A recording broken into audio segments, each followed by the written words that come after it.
dónde y cuándo se originó la civilización, los expertos han elaborado muchas teorías, pero a veces las evidencias contradicen por completo todas las hipótesis.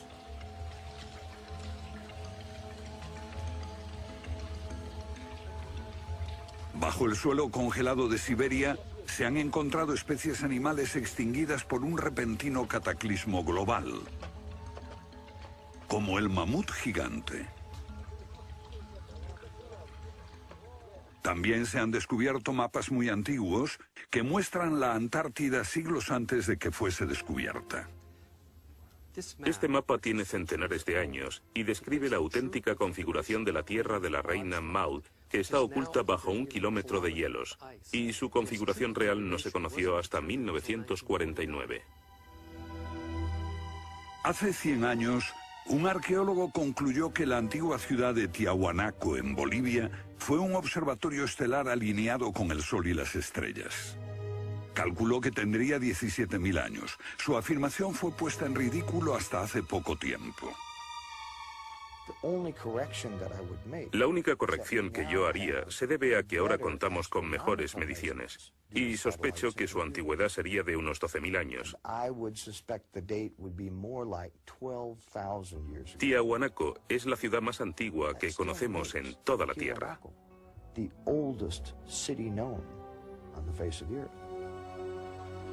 Los geólogos han descubierto que la gran esfinge de Gizeh en Egipto ha resistido siglos de lluvias incesantes, pero estas lluvias solo pueden haber tenido lugar miles de años antes de los faraones. ¿Fue construida la esfinge antes de los comienzos de la civilización?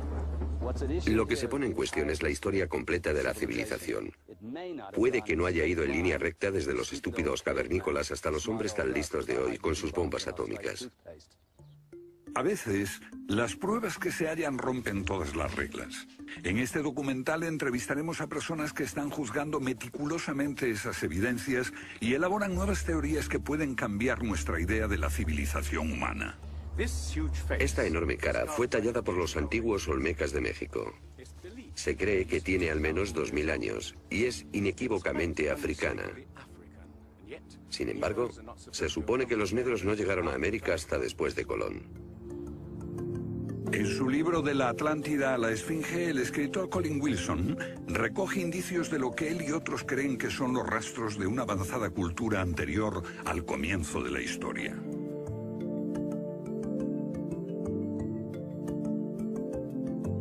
El filósofo griego Platón describió de manera precisa dicha civilización que, según le dijeron los sacerdotes egipcios, surcaban los mares miles de años antes, hasta que fue destruida por un terrible cataclismo. Platón la llamó Atlántida.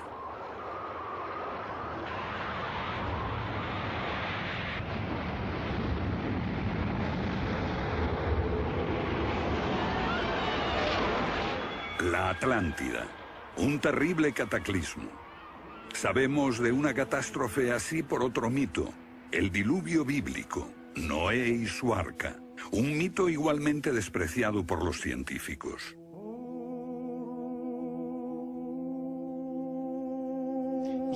Cuando rechazan el diluvio bíblico y a Noé y el arca como una fábula, los científicos están ignorando el hecho de que hay cientos de mitos de diluvios en todas las culturas, aparte de las narraciones de Mesopotamia y de los hebreos, que dicen lo mismo sobre un desastre planetario que virtualmente borró al género humano antes del comienzo de la historia conocida.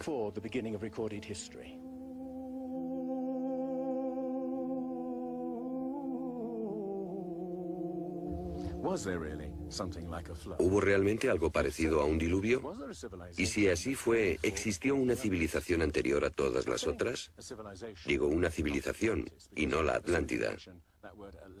Porque en cuanto se menciona la Atlántida, el científico exclama, «Oh, no», y deja de escucharnos. ¿Pero es neutral la ciencia? ¿Lo es realmente cuando afirma «limítese a los hechos como punto de partida»?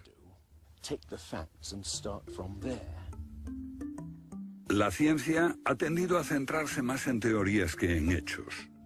Una teoría surge para explicar unos hechos, pero otros se dejan de lado.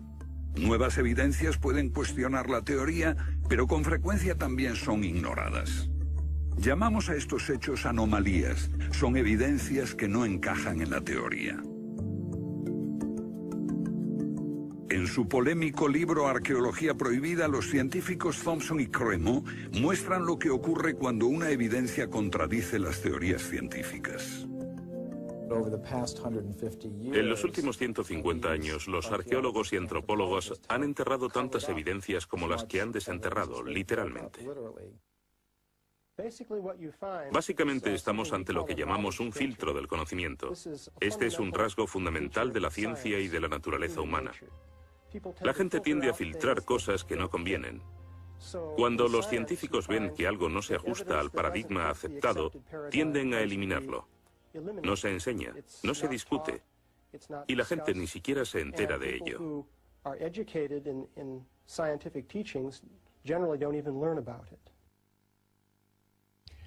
Lo que estamos diciendo, por ejemplo, sucedió en Iaticlo, México, en 1996. Cuando la arqueóloga Janestine McIntyre amenazó con echar abajo la teoría convencional de que el ser humano es relativamente nuevo en la Tierra, que llegó a Siberia hace unos 30.000 años y en América hace unos 20.000 años. En México, la arqueóloga Stine McIntyre descubrió herramientas de piedra y huesos humanos y los sometió a una batería de pruebas científicas. En 1966 pensamos que era un yacimiento antiguo y creímos que tendría unos 20.000 años. En aquella época se pensó que era demasiado tiempo. Cuando lo datamos mediante una batería de métodos supimos que tenía 250.000 años. Sinceramente, yo me hubiera sentido feliz con los 250.000 años. Fui ingenuo y pensé, bien, voy a dejar de pensar en las fechas. Tenemos la información. Hemos conseguido los hechos. Tomemos estos hechos y partamos de ahí. No me di cuenta de que arruinaría mi carrera por completo. Todas sus oportunidades profesionales se frustraron. El yacimiento fue cerrado. Los permisos para investigar denegados sistemáticamente. No obstante, más de 30 años después, unos arqueólogos descubrieron en Siberia vestigios de seres humanos de 300.000 años de antigüedad. Una fecha que de repente hizo que la datación de Jan McIntyre no pareciese tan improbable después de todo. No es necesariamente una conspiración deliberada. No decimos que se trate de personas reunidas en una habitación y diciendo, vamos a engañar a la gente. Es algo que ocurre automáticamente en la comunidad científica. Cuando una evidencia difiere de la teoría predominante, no se habla de ella, no se da información. Y eso significa que la ciencia deja de progresar de la forma en que uno desearía.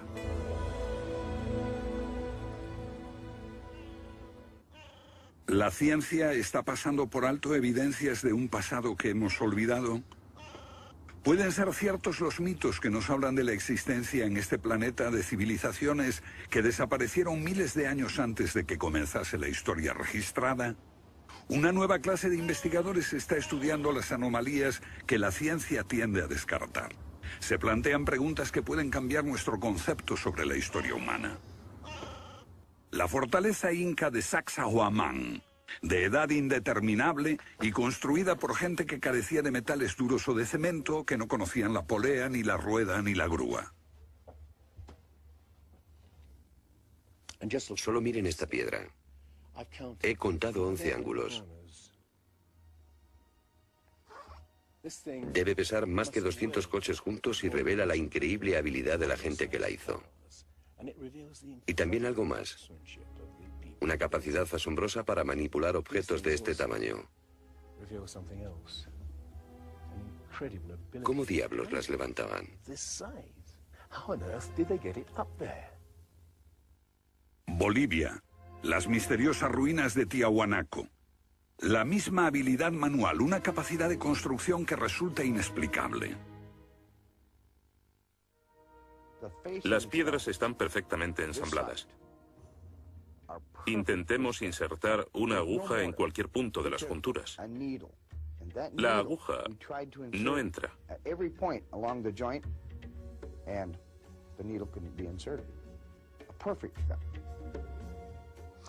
Cuando los conquistadores españoles le preguntaron a los incas si ellos habían construido Tiahuanaco, respondieron, no, no la construimos. Se hizo miles de años antes de que viviéramos nosotros. La evidencia muestra que fue erigida por una civilización avanzada. Un descubrimiento casual nos lo revela. Los bloques de construcción de Tiahuanaco no están pegados con cemento. El que separa estas piedras descubre el inesperado brillo metálico que las mantiene unidas.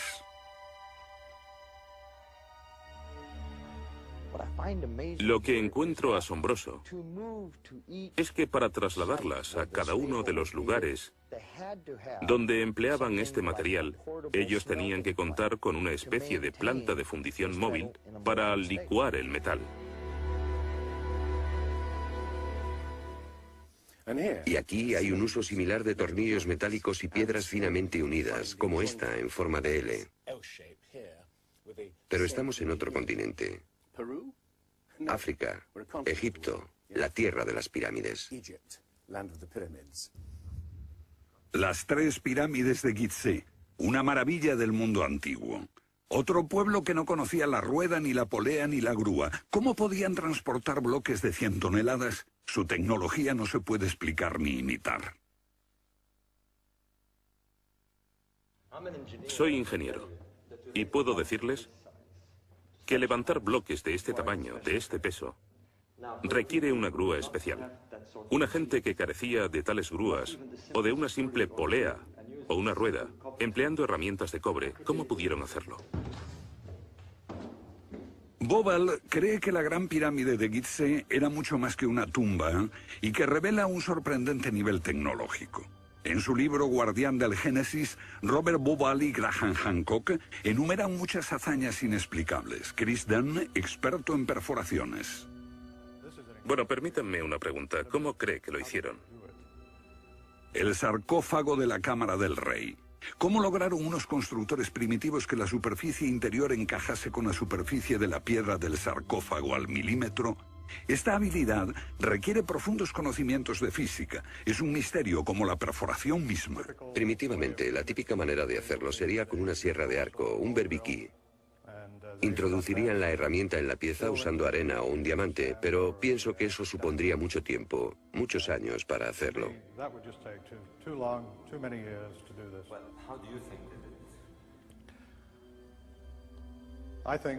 Creo que debieron haber usado herramientas más potentes.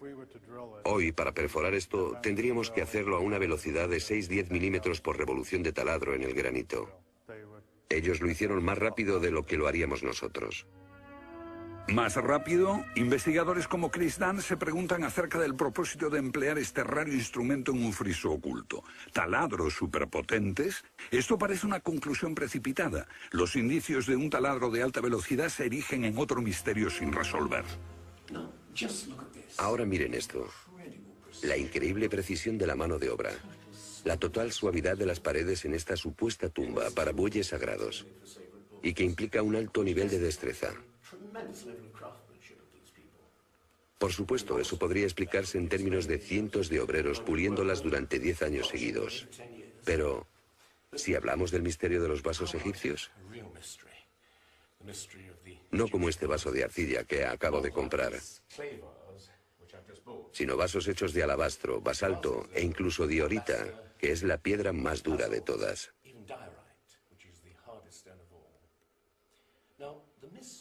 Es bastante fácil ver cómo se podría ahuecar taladrando directamente hacia adentro. Pero, ¿qué pasa con los ángulos? La tecnología moderna es incapaz de hacerlo. Sin embargo, los antiguos egipcios moldeaban miles de piezas. Algunas de ellas 2000 años antes de la civilización que se supone surgió aquí. ¿Cómo? Otro misterio sin explicar. Inexplicable. ¿Cómo pudieron los constructores alinear sus gigantescas pirámides con los puntos cardinales tan impecablemente? En perfecta dirección este-oeste y norte-sur, con una exactitud no igualada por los modernos constructores. La Gran Pirámide parece ser un modelo matemático del hemisferio norte e incorpora el trascendental valor de pi, las veces que cabe el diámetro de un círculo en su circunferencia.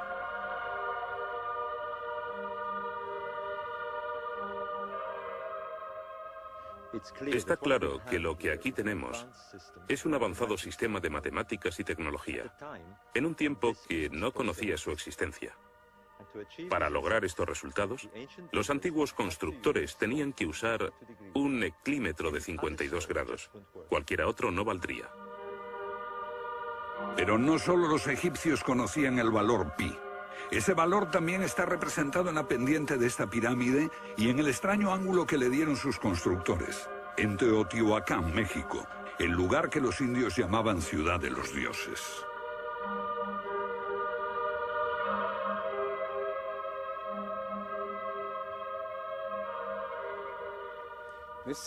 En su época, esta ciudad fue más grande que la Roma imperial. Lo que pueden ver es una serie de estanques que llenaban de agua, cuya superficie lisa reflejaba los cielos y cuyas ondas podrían servir como anuncio de terremotos. Estos templos, en el lado opuesto, se cree que representan cuerpos celestiales. Una cosa está clara: todo el lugar parece tener una especie de obsesión con la astronomía y la eternidad. En los equinoccios, el 21 de marzo y el 21 de septiembre, estas pirámides proyectan sombras gigantes, lo que las convierte en un perfecto reloj para la medición del tiempo. Como si proviniesen de una fuente común, las antiguas civilizaciones de todo el mundo exhiben un sofisticado conocimiento de los cielos que todavía nadie ha explicado. Fascinación por el sol, las estrellas. El lento e inexorable movimiento de la Tierra determina que las constelaciones parezcan viajar por los cielos nocturnos y por las épocas.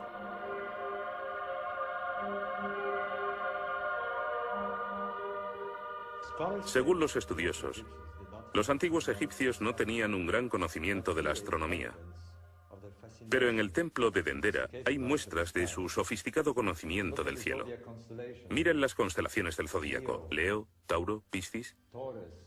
Y aquí, la constelación de Orión. Bauval cree que la astronomía es la llave de muchos misterios de las pirámides. Los antiguos egipcios veían en la constelación de Orión a su dios Osiris, señor de los muertos y la vida ultraterrena. Bauval halló el reflejo de ese dios en las pirámides de Gizeh.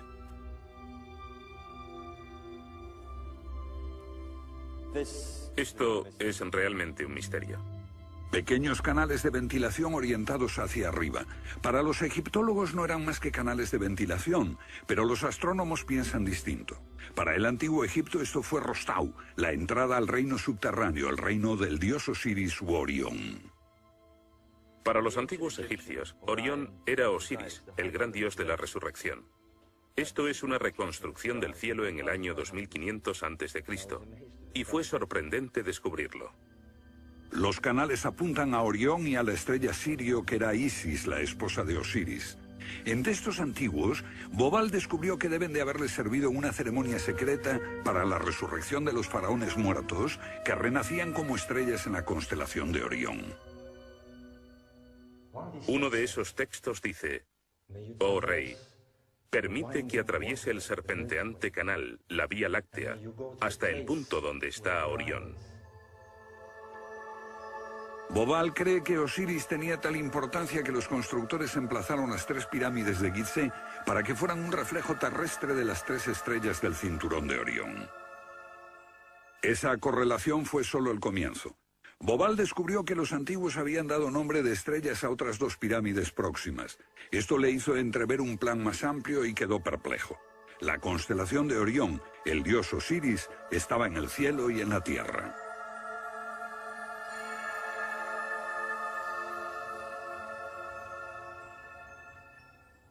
México, donde Teotihuacán presenta otro paralelo. Una leyenda la llama la ciudad de los dioses y sugiere que su propósito era convertir a los hombres en seres celestiales. Como ocurre en Egipto con las pirámides de Giza, los mitos hablan de la reencarnación en las estrellas. Ese es el secreto de Teotihuacán.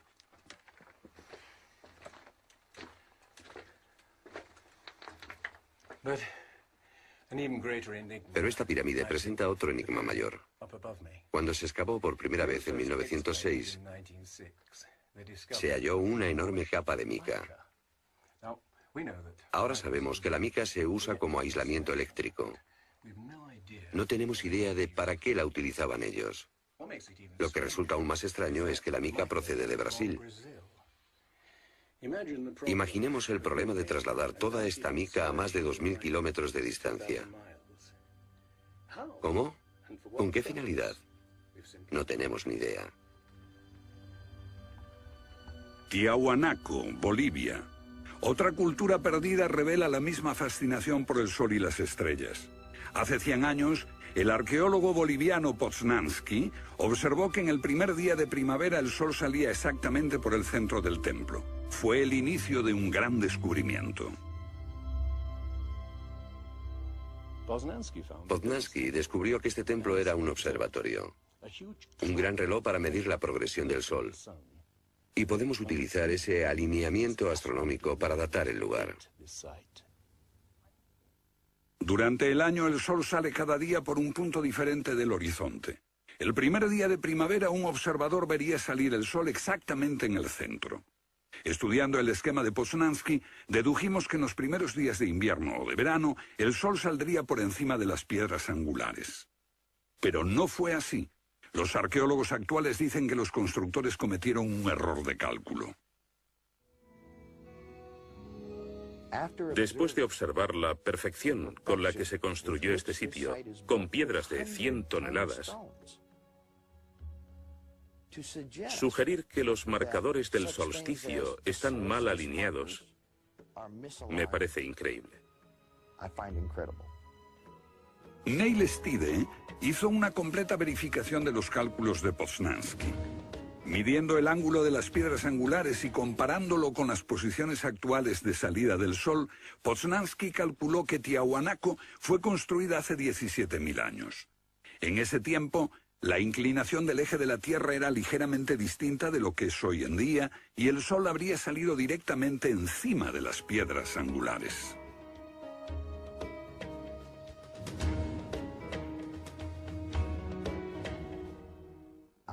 Yo sospecho que la fecha sería más bien de 12.000 años.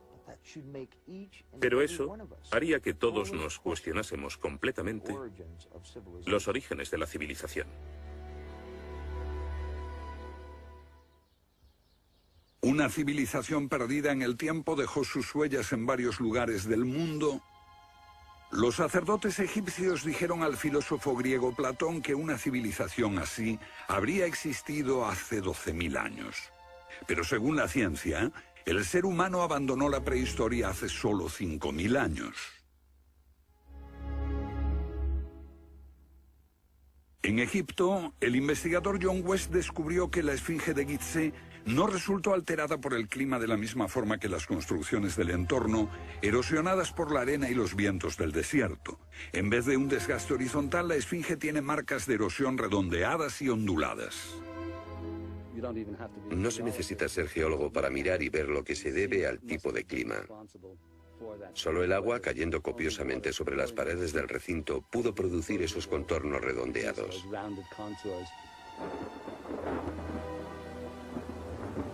¿Agua en el desierto del Sáhara? Ciertamente no en tiempos de los faraones. Para eso hay que trasladarse a finales de la era glaciar.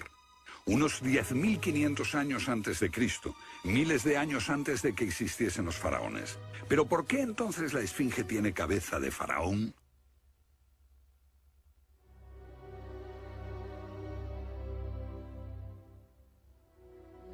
La cabeza es desproporcionadamente pequeña. Desde el aire se ve que el cuerpo de la esfinge es largo y aplanado, y la cabeza casi se parece a la de un alfiler. Para nosotros, esto indica que ha sido tallada más de una vez. En otras palabras, la cabeza se rehizo en algún momento de su larga historia. John West cree que la esfinge era originalmente un enorme león que un desconocido grupo de escultores modeló en la roca antes del 10.500 a.C. Se comenzó a erosionar cuando el final de la era glaciar alteró el clima y causó lluvias que cayeron durante siglos. Solo miles de años después, un faraón habría tallado la cabeza con su propia imagen. ¿Tiene la esfinge más del doble de la antigüedad que creíamos? La teoría fue ridiculizada por los egiptólogos, pero los geólogos les respondieron que los hechos estaban allí. Más extraño aún. Según Robert Bauval, la evidencia astronómica sugiere que las pirámides de Gizeh parecen revelar esa increíble antigüedad. La disposición de Gizeh coincidía misteriosamente con la posición de Orión en el año 10.500 a.C., cuando la esfinge miraba hacia Leo, su propia imagen en los cielos. La puesta de Orión en esa fecha distante se correspondía exactamente con las tres pequeñas pirámides, y existen muchos otros hechos difíciles de entender.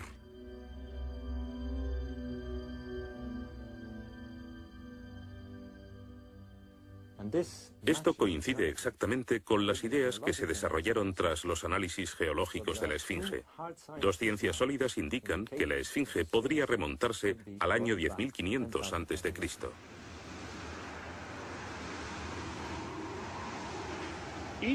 Egipto sufrió unos cambios muy dramáticos a finales del período glaciar, especialmente en torno al 10.500 a.C., cuando unas impresionantes inundaciones cubrieron el terreno de aluvión y acabaron con el valle del Nilo y con el delta en general.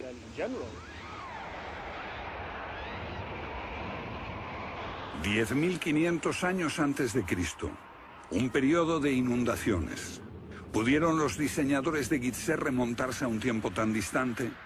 El tiempo de sus mitos dice que el dios Osiris y sus asistentes ascendieron del caos para traer los primeros frutos de la civilización. ¿De dónde vinieron?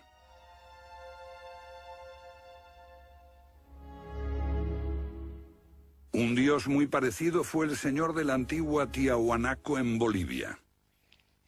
Aquí, en esta misteriosa ciudad de Tiahuanaco, era el dios que ellos adoraban. Alto, con barba, descrito como blanco, Viracocha llegó en tiempos de caos y destrucción, atravesando los mares para llevar a la raza humana una especie de renovación. El dios blanco Viracocha. En México conocido como Quetzalcóatl, que llegó con otros para traer los primeros frutos del conocimiento. Su símbolo está por todo Teotihuacán. La serpiente emplumada, símbolo del enigmático dios Quetzalcóatl que llegó desde el este después de tremendos cataclismos para traer la civilización a esta parte del mundo. ¿Pudieron dioses como Osiris, Viracocha y Quetzalcóatl haber sido personas reales que llegaron de muy lejos? ¿Eran supervivientes de un cataclismo que destruyó sus hogares y su civilización? Ahora la pregunta que nos hacemos es esta. ¿Existió una remota civilización, hasta ahora sin identificar, que llegó a Egipto, México y Sudamérica? ¿Y que dejó su impronta en un cuerpo de conocimientos, por difícil que sea de discernir? Tomados por separado, acepto que los datos aislados revelan poco, pero consideremos juntos todos esos elementos comunes. Ambos lugares tienen enormes pirámides, alineadas exactamente con los puntos cardinales, e incorporan avanzados conocimientos matemáticos. Ambas culturas demostraban un asombroso conocimiento de astronomía, expresado en los grandes monumentos sagrados que erigieron. Aunque no conocían ni la polea ni la rueda, ambas pudieron hacer construcciones con enormes piedras finalmente ensambladas en un estilo único, con ángulos en forma de L y tornillos de metal. Y ambas utilizaron el proceso de la momificación para preservar y honrar a sus muertos. Aquí se halló una nueva y asombrosa pista cuando la doctora Balabanova, de la Universidad Alemana de Ulm, descubrió que muchas momias de Egipto contenían cocaína y nicotina, naturales de Sudamérica. Tengo una cantidad de cartas insultantes. Dicen que todo esto no tenía sentido, que yo fantaseaba, que era imposible porque estaba comprobado que antes de Colón esas plantas no existían en ninguna parte del mundo, excepto en América. Pero su investigación se repitió con cientos de momias y no quedó lugar a dudas. En un pasado remoto, unos navegantes atravesaron el mar e influyeron en las culturas a ambos lados del Atlántico. La idea está sugerida incluso por lo que no está allí. México, la antigua cultura de los mayas. Los sacerdotes mayas tenían tablas para predecir los eclipses de sol y de luna. Pero hay algo muy extraño. No conocieron nunca el simple principio de la rueda. Podían visualizar la eternidad pensando en millones de años, pero jamás aprendieron a pesar un saco de grano. Esta compleja civilización murió finalmente porque no supo desarrollar métodos de agricultura para alimentarse. Lo que estoy sugiriendo es... ¿puede que ellos heredaran una parte específica de su conocimiento de una civilización anterior, mucho más sabia? Un contacto. A veces la evidencia está ahí para que la veamos todos. Los antiguos olmecas en México pusieron a sus soberanos caras africanas. ¿Qué les parece esta? Tallada por esos mismos olmecas. Es genéticamente imposible que un indio tenga barba, pero aquí está la cara de un blanco caucasiano, esculpida 2000 años antes de que los españoles llegaran al Nuevo Mundo.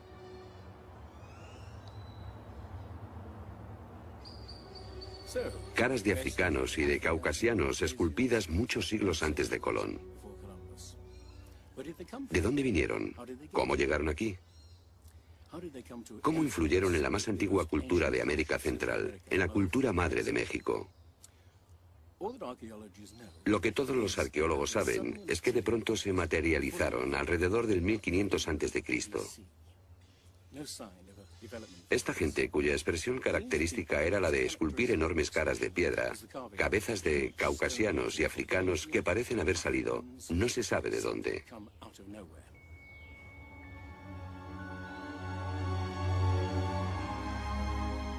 Oaxaca, la antigua ciudadela del Monte Albán.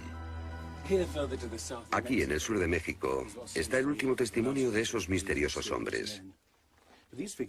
Porque estas figuras esculpidas en piedra parecen corresponder a muertos en combate, desnudas, desamparadas, la mayoría castradas. Este puede reflejar el momento en que estos hombres desaparecieron de la historia.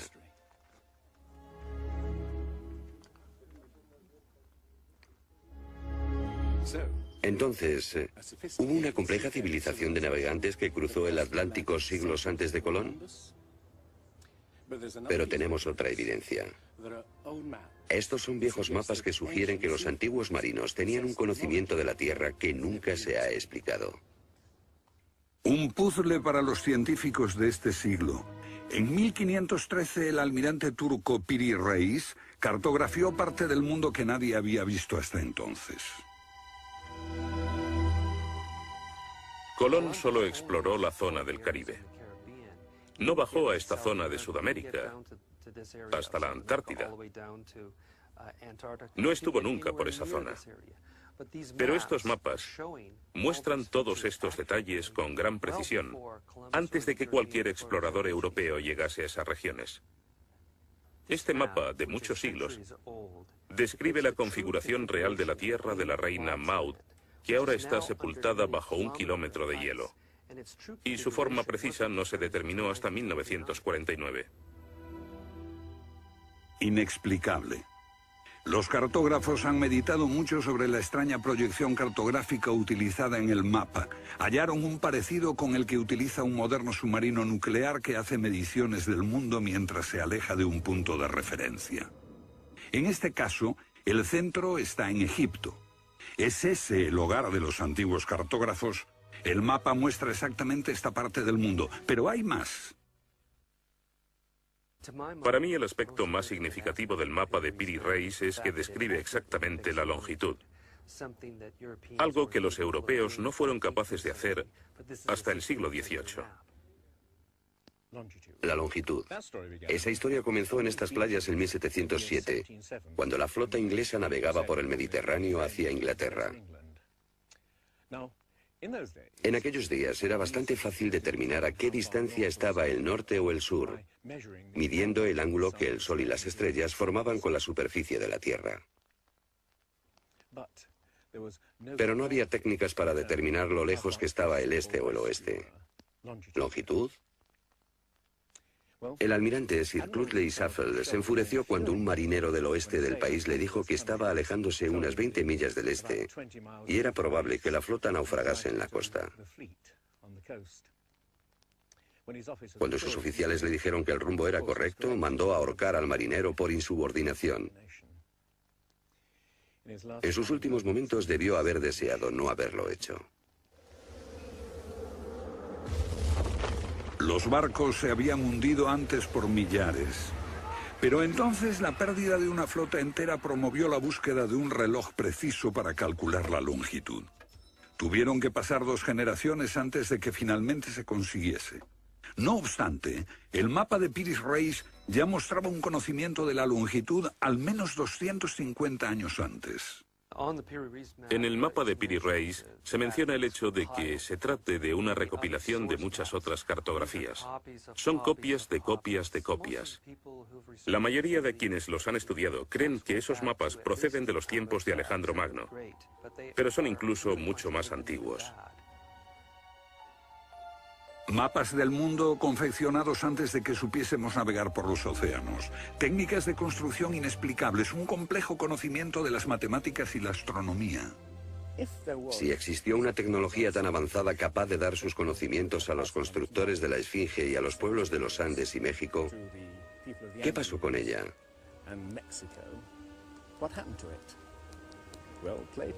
Platón dice que existió esa civilización avanzada tecnológicamente y capaz de surcar los océanos del mundo, la Atlántida, situada en una enorme isla-continente. Rechazando una civilización perdida, la ciencia niega también la idea de una catástrofe global que la destruyó. Pero Platón y la Biblia no son las únicas evidencias. El Popol Vuh, libro sagrado de los mayas, habla de enormes marejadas e inundaciones que azotaron el mundo durante meses. Una lluvia fría y negra indescriptible y granizo. Los antiguos hablaban de tiempos de caos, de inundaciones y oscuridad de los cuales emergieron los dioses para dar forma a la tierra de Egipto.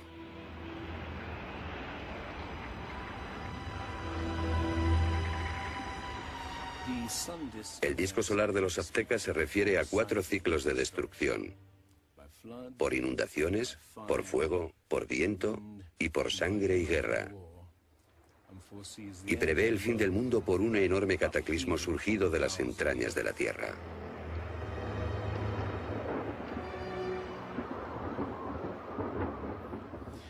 Otros mitos de la América antigua hablan de inundaciones apocalípticas y torrentes de fuego, de erupciones volcánicas y terremotos. Un pasado que no podemos recordar ni olvidar.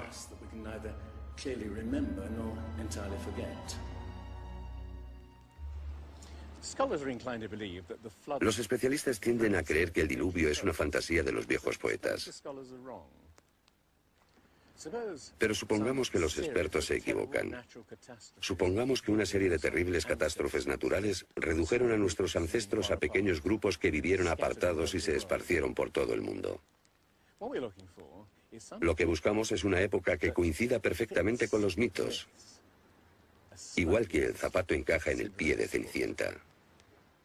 Una pista. La fosa de Alquitrán en La Brea, California. Una inmensa sepultura de millones de animales que hoy se ha convertido en atracción turística. Bajo la superficie está el campo de petróleo del lago Salado. El asfalto brota por las grietas y fisuras como un papel cazamoscas y atrapa a los animales. Y encontramos aquí una increíble colección de especies atrapadas en los últimos 40.000 años.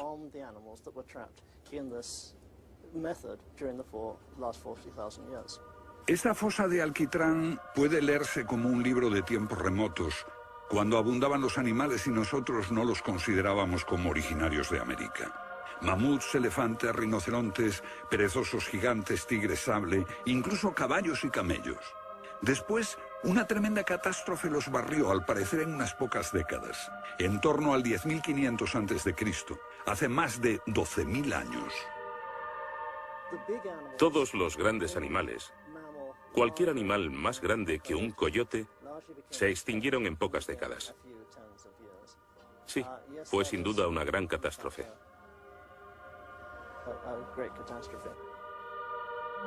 Un registro de la catástrofe. El fin de la era glaciar. En el 10.500 a.C., hace más de 12.000 años. Temperaturas que habían permanecido relativamente estables durante miles de años de pronto se elevaron. Un aumento de temperatura de más de 5 grados en un abrir y cerrar de ojos. Solo entre 3 a 10 años. Se trata del asombroso descubrimiento de unos científicos que perforaron la capa de hielo en Groenlandia para investigar los cambios en la atmósfera.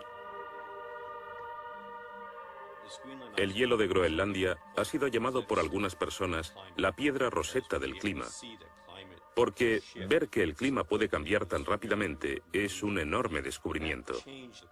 Y este cambio ocurrió en un periodo de entre 3 años y una década. Hemos observado cambios espectaculares en la química de la Tierra. Y descubrimos que en un periodo en el que las placas de hielo estaban empezando a derretirse, es cuando tenemos más señales de sedimentos volcánicos y de mayor magnitud, mayores concentraciones que en cualquier otro periodo en los últimos 110.000 años.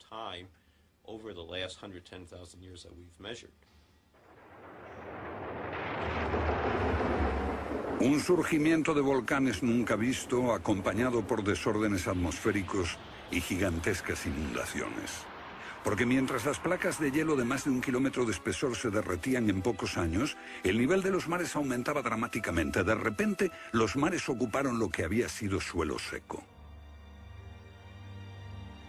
Se podía caminar desde Gran Bretaña a Escandinavia antes de que una revolución climática diese forma al Mar del Norte. Fue un periodo en que las grandes inundaciones cubrieron las llanuras de América del Norte y por eso es que se encuentran esqueletos de ballenas en Michigan. Un tiempo de cataclismos a finales de la era glaciar, que puede coincidir con los mitos. Solo en el Nuevo Mundo se extinguieron alrededor de 70 especies de grandes animales. Mamuts, perezosos gigantes, camellos, caballos. Permítanme ponerlo en perspectiva. En los anteriores 200.000 años se había extinguido menos de 1/3 de esa cantidad. Y este modelo extraordinario de extinción se repitió en Europa y Asia. En las capas subterráneas de hielo de Siberia y Alaska se descubrió una masa enmarañada de huesos de millones de animales que perecieron en un cataclismo. El mamut gigante no murió a manos de los cazadores.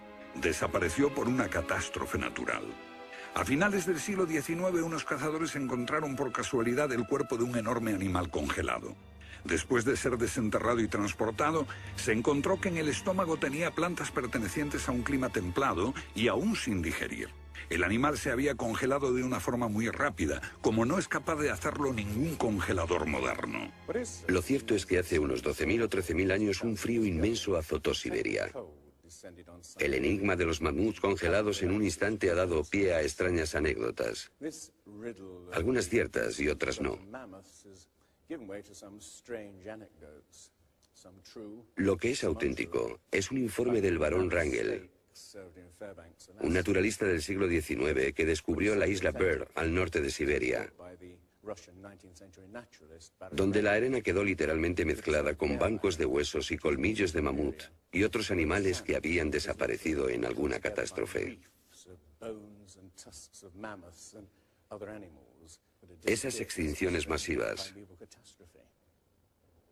esa imponente actividad volcánica, ese veloz derretimiento del hielo, parecen sugerir que hubo un cambio climático brusco hace 12.000 años. Hay algún factor desconocido que no logramos descubrir.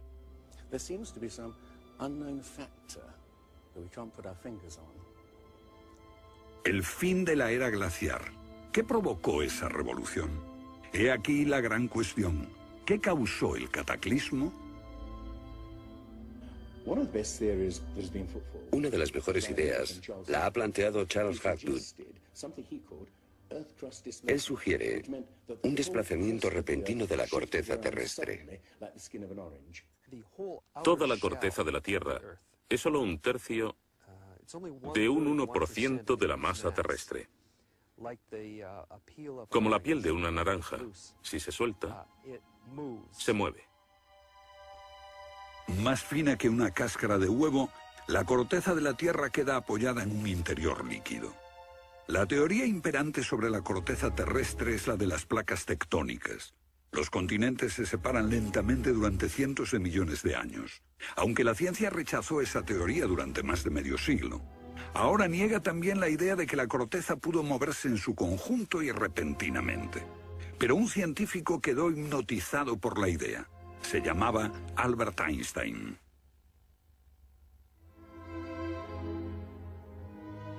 Esto es un resumen de lo que dijo. Cuando me encontré con el trabajo de Hapgood, quedé conmocionado. Se trataba de una idea simple, pero que podría explicar una serie enorme de problemas. Hapgood tenía esa teoría. La cuestión era cuál fue el mecanismo que puso en movimiento el gigantesco conjunto. Y fue Einstein quien planteó una sugerencia. La enorme cantidad de hielo que rodea a los polos puede tener 3 kilómetros de espesor.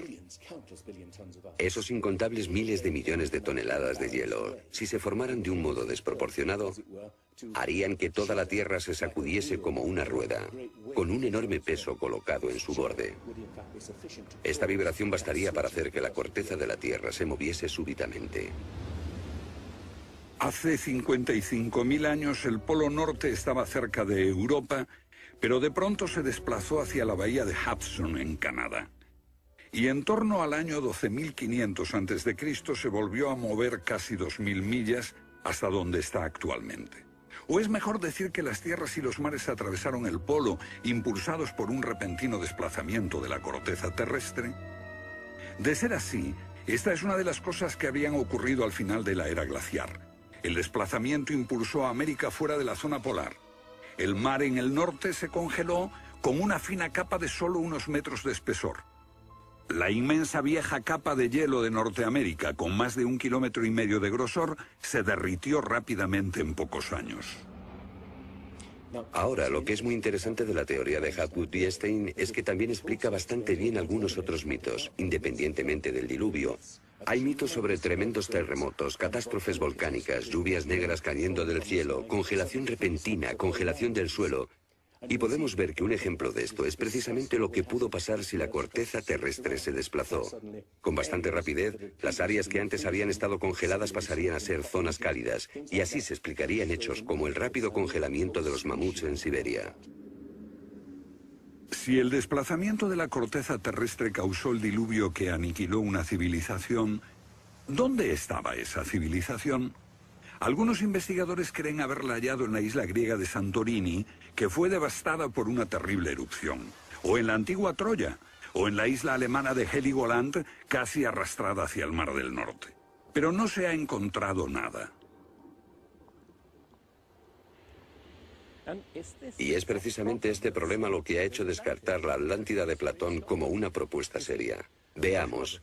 Los oceanógrafos han cartografiado los suelos oceánicos y sencillamente no hay ningún continente perdido. ¿O sí? Platón describe la Atlántida como una vasta isla-continente con montañas, situada en medio del océano. Y el océano, por supuesto, es el océano que rodea toda la Tierra. Fue más tarde que comenzamos a dividir el océano en diferentes partes, llamándolo Atlántico, Pacífico, etc. En realidad el mundo tiene un solo océano. Y los mitos de todo el mundo son muy explícitos acerca de lo que pasa. El Sena-Vesta, de la literatura védica, describe que esa isla no solo se destruyó tras un diluvio, sino que está cubierta por nieve y hielo. De modo que estamos buscando una isla cubierta de nieve en medio del océano, y una gran candidata para este papel es la Antártida. Si el Polo Norte se desplazó, también debió hacerlo el Polo Sur. Flennat cree que hace 12.000 años una parte de la Antártida permanecía en zonas templadas y pudo haber albergado una civilización que desapareció cuando el continente se convirtió en el Polo Sur. Esa es la explicación que él encuentra en los mapas que muestran partes de la Antártida que están debajo del hielo. El almirante turco Piri Reis demuestra un conocimiento de la Antártida que no debería de tener. Tras examinarlos, especialistas en cartografía de la Armada y de las Fuerzas Aéreas nos dicen: hemos hecho comparaciones de picos salientes y de montañas. Hemos descubierto que coinciden de forma asombrosa. Lo que debemos enfatizar es que no estamos hablando de un mapa, el mapa de Piri Reis, que podría cuestionarse. Estamos hablando literalmente de docenas de mapas. Por ejemplo, el mapa Phineus de la Antártida es sumamente preciso en cuanto a la configuración, mostrando sistemas fluviales que existieron allí, pero que no se conocían en el siglo XVI. La Antártida no fue descubierta hasta cerca del año 1800. Entonces, ¿cómo pudieron los cartógrafos europeos representarla? Solo, cree Flenaz, si ellos la copiaron de copias de otras copias de mapas que se remontan milenios atrás. Hace solo unos 25 años supimos que bajo la capa de la Antártida existían unas islas, un continente bajo un océano helado. Sin embargo, esa información ya estaba aquí, en este mapa. Estas islas de aquí corresponden a este área, y el modelo de nevadas aquí es muy intenso. Nada aquí. Estas islas debajo de este punto se podrían haber unido entre ellas antes de unirse a la tierra firme. Así, lo que se describe aquí es algo que yo creo que verdaderamente ocurrió en torno al 8000 a.C. Puede que en el 6000 a.C. a lo sumo. No hay forma de saber cómo lo consiguieron, a menos que postulemos la existencia de una civilización con habilidades para la navegación y la confección de mapas que solo se reinventaron en nuestro tiempo.